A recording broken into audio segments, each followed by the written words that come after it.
తెలియాల్సింది ఏంటంటే ఈ ఏఐని తయారు చేసిన వాళ్ళు ఎవరు? మనిషి. ఏఐ దేని మీద ఆధారపడి పనిచేస్తుంది? డేటా.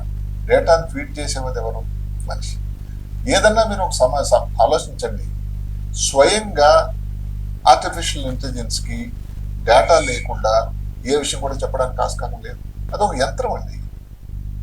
ఎక్కడంటే దానిలో ఉన్న గొప్పతనం వల్ల ఏంటంటే దాని ఉపయోగం, దాని షార్ప్నెస్ అలాగా తీసిపడేది లేదు. ఈ కృత్రిమ మేధ అనేది రంగప్రవేశం చేసింది.